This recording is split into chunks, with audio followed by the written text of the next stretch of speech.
Hello, this is a presentation about using the McMaster protocols for doing your critical review. These are the protocols that were developed by the evidence-based practice group at McMaster University, and they were designed by occupational therapists for occupational therapists to use.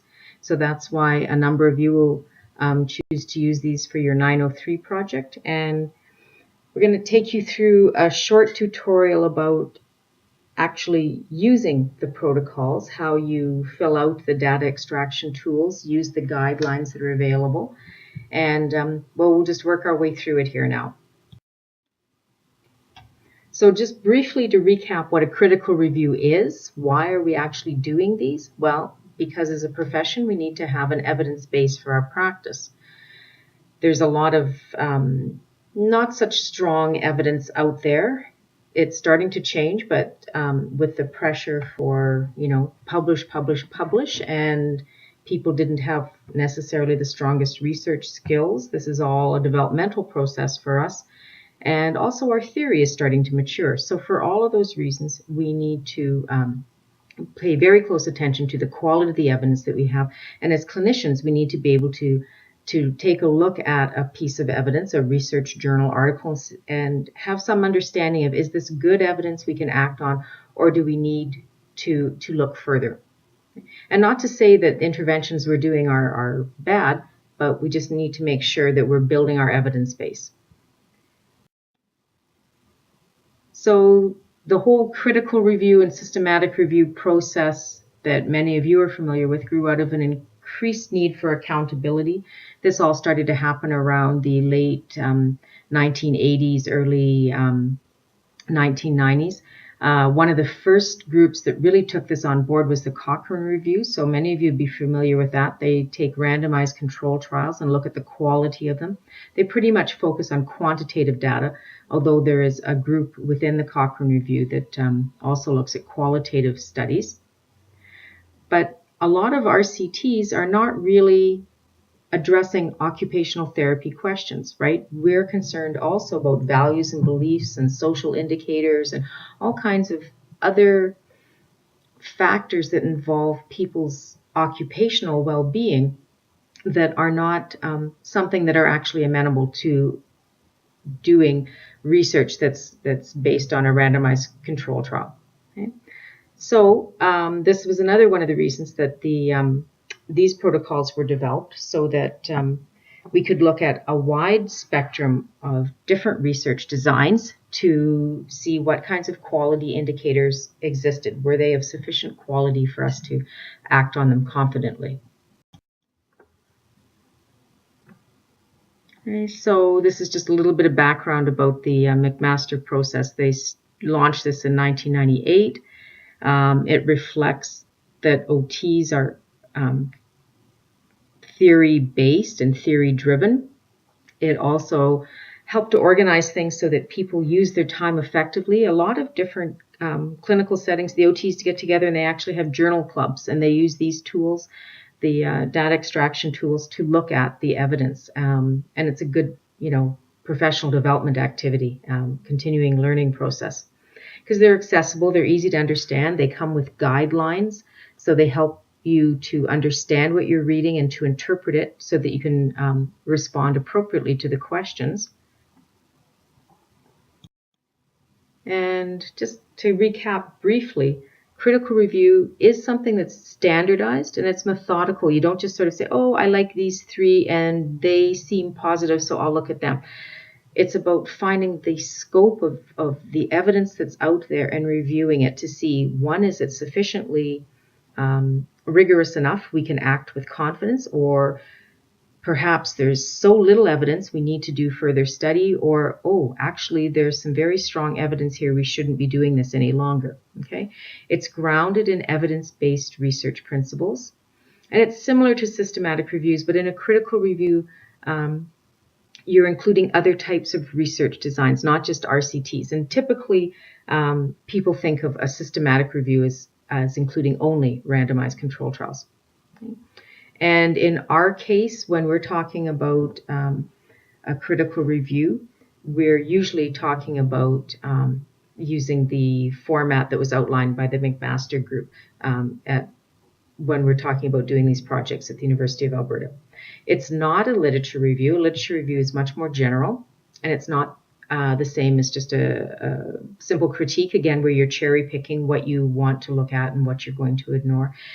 And also, it's not about theory or roles. When you're doing a critical review, you're evaluating the evidence for an intervention. So these are outcome studies, right, where there is an intervention and an outcome is expected. So it's not the same thing as a critical review. Now, there's a much longer presentation on your 903 E-class site about doing critical reviews, so I'm not going to go into all of that. My purpose today is just to look at how to use the forms themselves. Okay, so in case some of you didn't get as much information as you needed or as much practice as you needed in 566, we're going to be looking at some specific papers here. And this, again, is just some of the important resources. And you know the steps in doing your critical review. They're on that presentation. They're outlined in some of the resources. Basically, you have a question, then you do a very structured search, then you use your data extraction tools, which is step 3, then you do your analysis and your discussion. So this presentation is about step 3. Now, to really get very much out of this presentation, you're going to need to stop the presentation and go and read 2 of the articles that I'm going to discuss, because otherwise you won't know what's going on. And so you should download the tools, both for the qualitative and quantitative data extraction, as well as the guidelines that go with them. And then read the articles. I'm going to show you what those are in a minute. Read those 2 articles and take a stab at filling out the data extraction forms. And then I'll go through them in this presentation and walk you through the answers or the data that we extracted from those articles in terms of the quality of the evidence. Okay. So you've got those tools, your Greenhow textbook, How to Read an Article, very, very valuable resource. Don't ever get rid of that as long as you're a clinician, but for sure you need it at least until after you graduate. And if you do any modifications to your data extraction forms, you need to record those, right? One thing that people often do, if they are reviewing an article that's a randomized control trial, they'll use the Haddad scale for randomization, and you can talk to your supervisor about where you find that. It's 4 extra questions you would add that have to do with the quality of the randomization within the RCT. Okay, and just a word of caution, don't fall for very simplistic thinking of going, well, I'm not going to look at anything unless it's an RCT. You have to remember RCTs can be poorly done. Right? So if you limit yourself to looking only at those, you may be losing some important evidence. And also in research design, it's not always appropriate to do an RCT. Sometimes the theory is only just developing, so you need more qualitative evidence, or you need more case control, or different types of studies that are not just, the theory is not sufficiently developed to actually do an RCT. All right, and they can be poorly done. So don't fall for just going, oh, that's all I'm going to do. I'm just going to look at RCTs. That's very lazy science. Okay, so here are the 2 articles that you're going to take a look at. You need to pause this, go and get them, and read them. Use the data extraction forms. Then come back, and we'll talk about them then. Here for you. Examples from the guidelines, so you can take a look in your guidelines to help you understand these questions. The next question has to do with sample. Who was the sample? How many people were in the sample? How was the sampling done? Was there a justification for the sampling? So first they ask, you fill this in, there were 66 people in the study. Was the sample described in detail? Yes, they explained who these people were, what ages and genders and all those sorts of things. And then they ask the question, was the sample size justified? And that means a variety of things, not just that we thought it was a good sample, but also that there was a power calculation or a numbers needed to treat, especially in an RCT. You would expect to see something like that.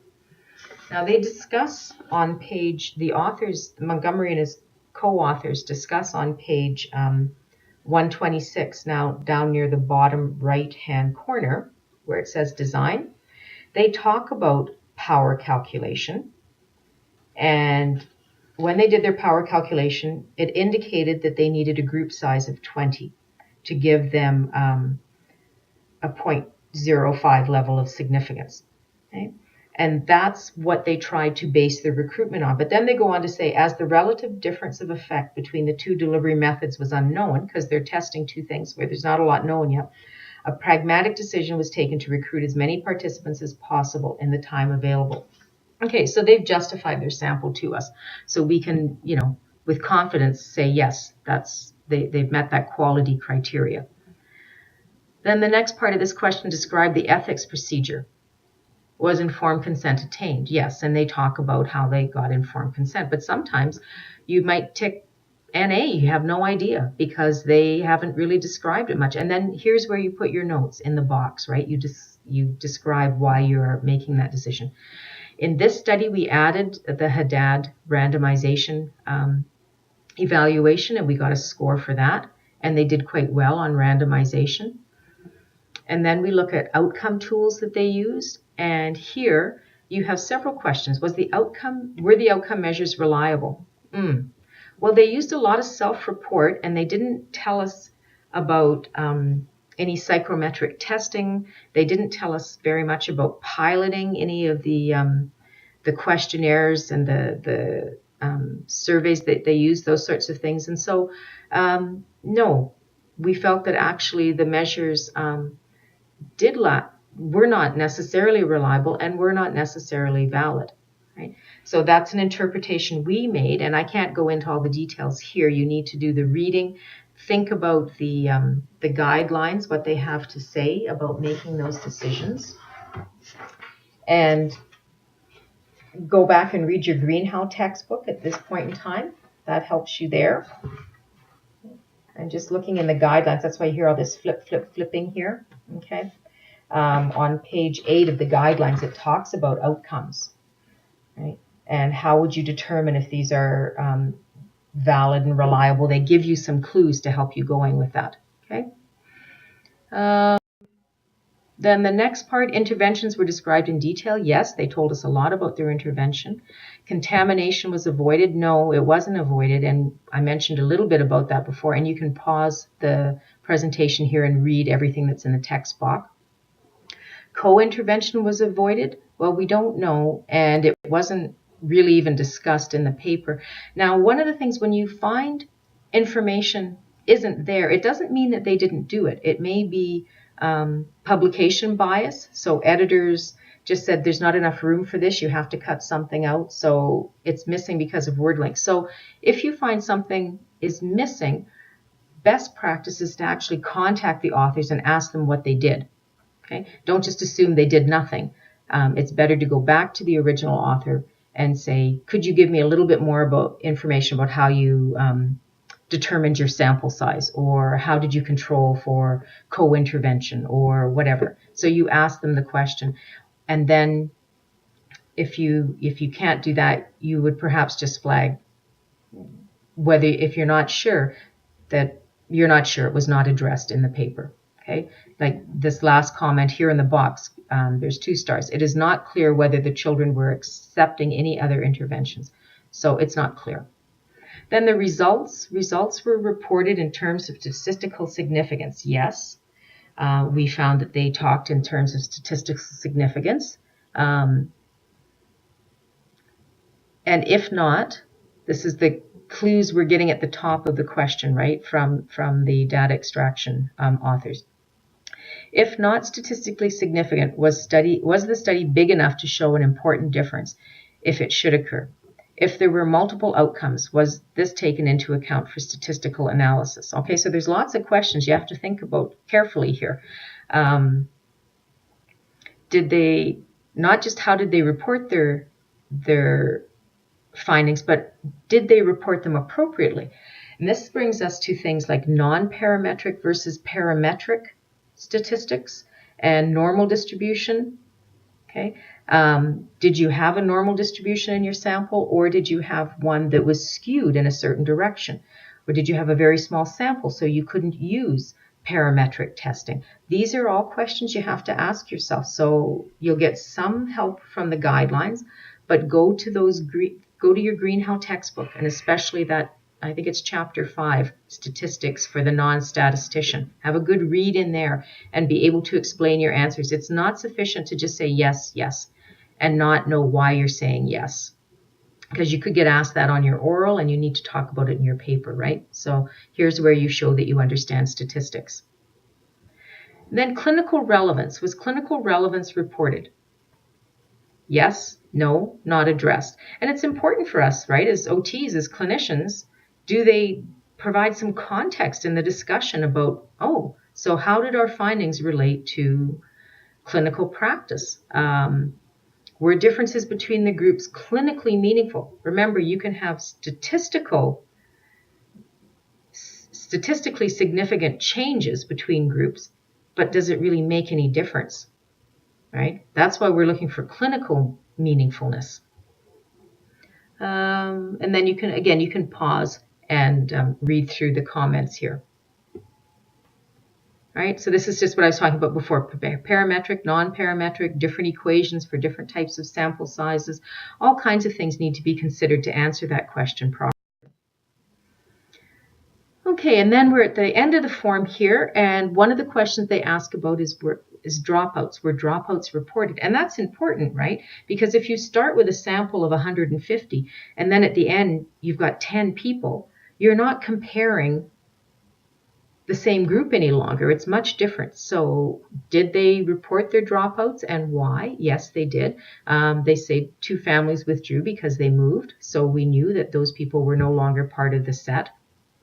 But if they said 8 families withdrew because they found the intervention to be uncomfortable, then that would tell you something different about the intervention, wouldn't it? And you'd want to do a little bit more digging.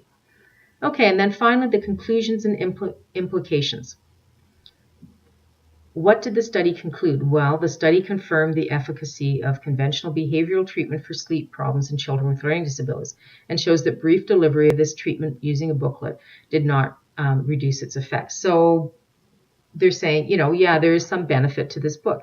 And then the final question is, what were the main limitations or biases in the study? And here's what you should talk about where you see some of the drawbacks, things. A lot of times authors will talk about these in the limitations section themselves, but you also need to be aware and to be able to identify some of those limitations. So it was a small group. It was quite heterogeneous, so your sample was all over the place.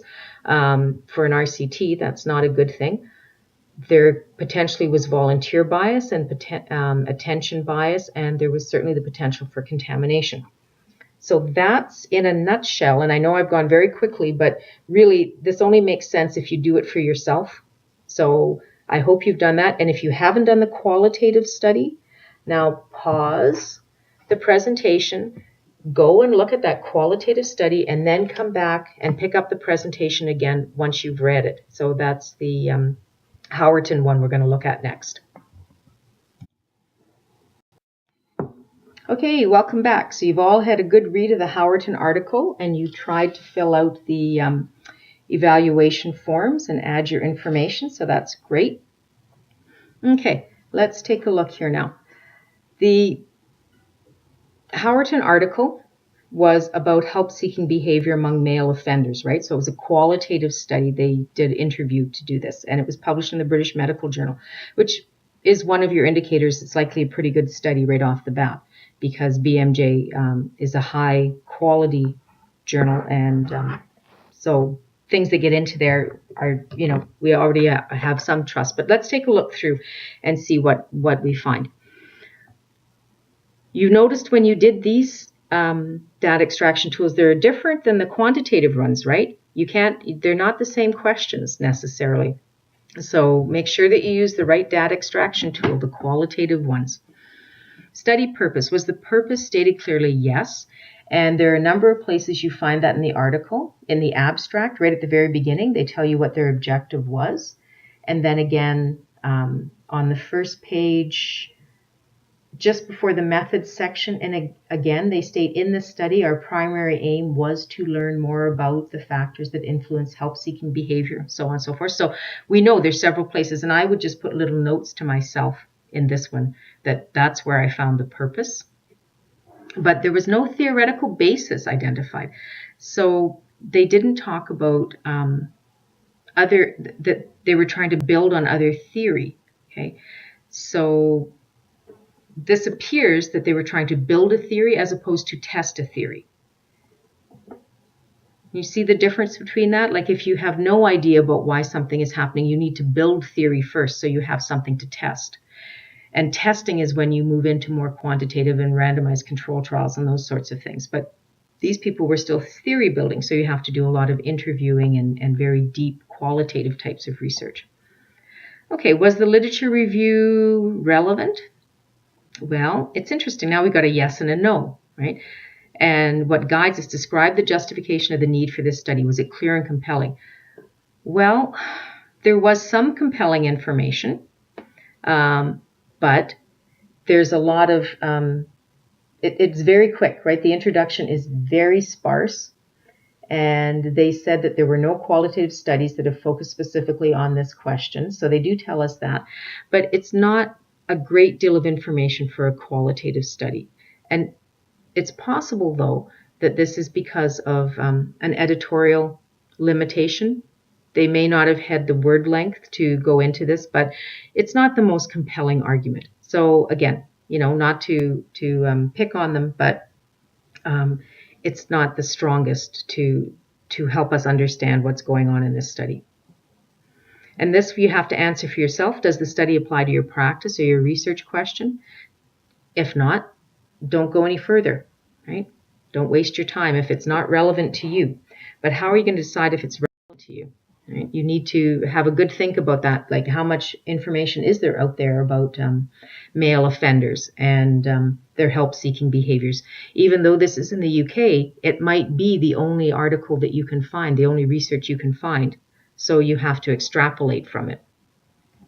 Okay, then we're into study design. Was the design appropriate? Yes, it was appropriate because very little is known about the values and beliefs in this population, and phenomenology helps us with that.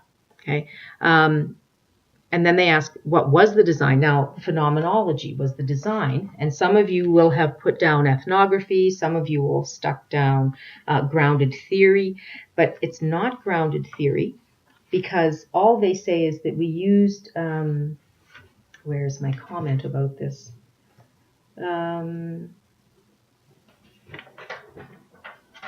Sorry, I'm flipping papers in the background here, right? On the second page under data analysis, they say we analyze data thematically by using some of the principles of grounded theory. Well, that doesn't make this grounded theory. And in fact, that's kind of an unclear statement. And what in the world does that mean? What are some of these principles?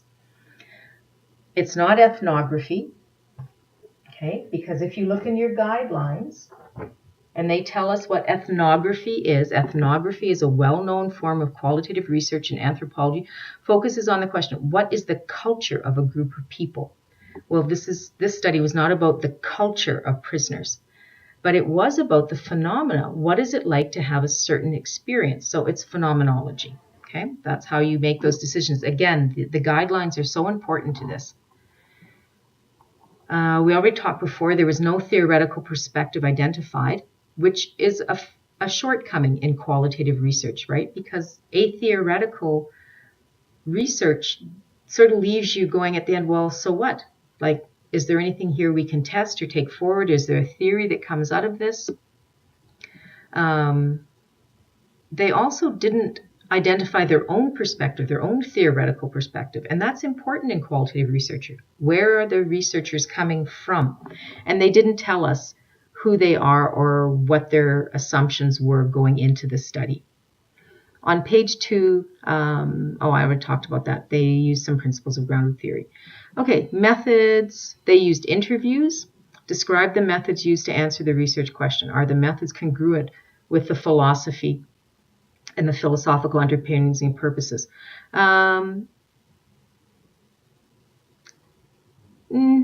Yeah. They said preferential interviewing of flagged prisoners. So it's questionable, right? Because were they getting everybody's opinion? Did they do what they could to get as representative a group as possible? Or who did the flagging, and why did they do this flagging of particular people? Perhaps that introduced some bias, okay? Because the prisoners themselves didn't self-select. They were picked through, or they were nominated through staff members. So depending on your relationship with the staff members, you did or didn't get into the study. And so all kinds of bias and it's difficult, right? I mean, doing research in prisons is not easy. Okay. What about the staff who attribute thoughts that are not really there? So maybe staff were thinking someone was suicidal, but maybe that wasn't the case at all. Okay. Although stated interview was preferred, that's what they said. They were going to do interviews. They didn't actually do all of this with interview, right? They used phones, they wrote letters, they used texts. And so, of course, if you're gathering data through a text, it's not going to be the same richness and depth as you would get from an in-person interview. So you can see there were some problems, right? But again, it's a very difficult population. Sampling. Was the process of purposeful selection described? Yes, they told us exactly how they sampled, so they weren't trying to hide anything. They were very transparent about that, and that's a sign of quality. Even though there were some shortcomings, perhaps there were things they couldn't control, but they did tell us how it happened. They explained what they did and how they did it. So you can pause and read through more of this if you want. Was sampling done until redundancy in data was reached? Well, no.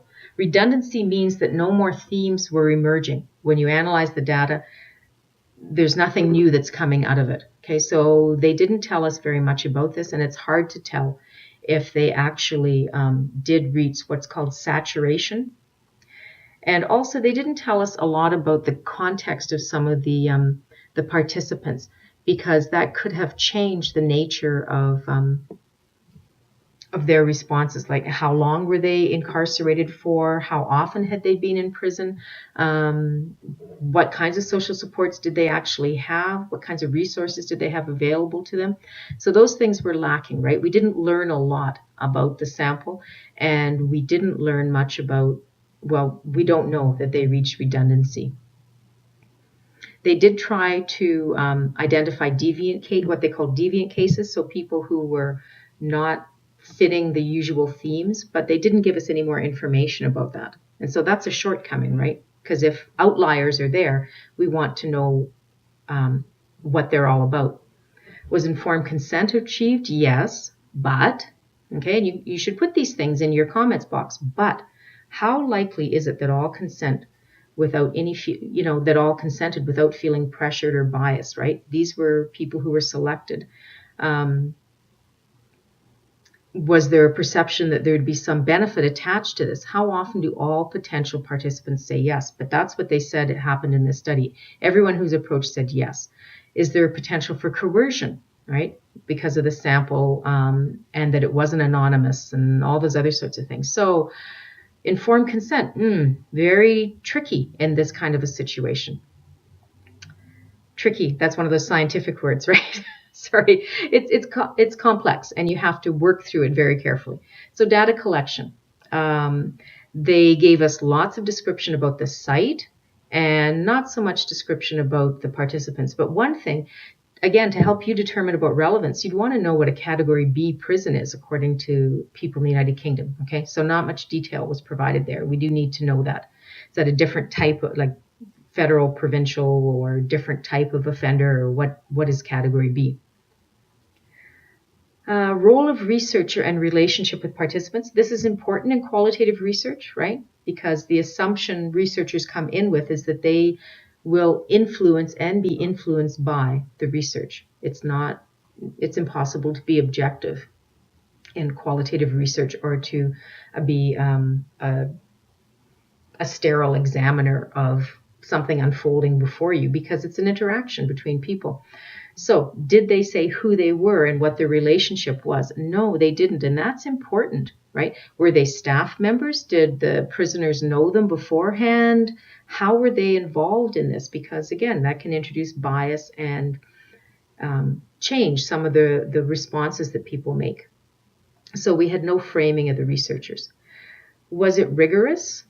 Was procedural rigor used in data collection? Well, we don't know. Let's take a look in the guidelines. What do they say about procedural rigor? Procedural rigor they describe on page 6. The researcher should clearly describe the processes used to ensure the data was recorded accurately and the data obtained is representative of the whole picture. All sources of information used by the researcher should be described. Okay. The researcher should be able to describe the data gathering processes, including issues of gaining access, data collection methods, training data gatherers, the length of time spent, and the amount of data collected. So again, we don't have much information about that. It could be because of editing. This is something I would want to go back and check with the authors about, okay? Because BMJ, it is quite a tight word length, but these are things you want to check out. Data analysis, was it inductive? Inductive is where you are looking for a theory to come out of the data. Deductive is where you are testing. So inductive, as opposed to deductive, deductive, okay? So they gave us some detail, but not a lot. Again, could be because of BMJ, and so we need to check with them. They provided us some quotes, so we saw that there were several different participants represented, not just one or two voices. And the way to check this, to make sure that you're not just hearing the same one or two voices, is to look and see, does it say participant 1, participant 6, participant 7? And if all you see is participant 2, participant 2, participant 2, participant 2 for every quote, you're getting a biased representation. The themes seemed supported by data, but the comments about absence of supportive relationships were speculative, okay? Because they didn't ask people about that. So they were drawing a conclusion that perhaps was unsupported. So this relates to their findings. Were the findings reflective of the data? Mostly, but not all. Auditable, that means, was there a decision trail? Could you, if you wanted to do this study, could you do it again because of what you read here? So do we know what their decisions were, when they changed their minds, why they had to go some different route, explore something different? They gave us a little bit of information, not a great deal. Again, possibly edited out. Some journals are not appropriate, well, I shouldn't say not appropriate, but they're not the best place to put qualitative research. Okay? Because qualitative research needs a lot of detail for the reader, and journals like BMJ are not amenable to that. Theoretical connections, was a meaningful picture of the phenomena under study. Did it emerge? Yes, it did. And they identified some emergent themes around trust, caring, fear, stigma. That all helped us. It all identified with the data and helped to deepen people's understanding of some of the issues that offenders would face. So overall rigor, they were credible researchers. We found that by looking at the information about the authors as presented in the article. We can check who these people are. They're not trying to hide anything. Transferability, we don't know how transferable this is to other vulnerable populations or other prisoner populations. We'd need to check more or do other studies to see if the same themes emerged. Was it dependable? Yes.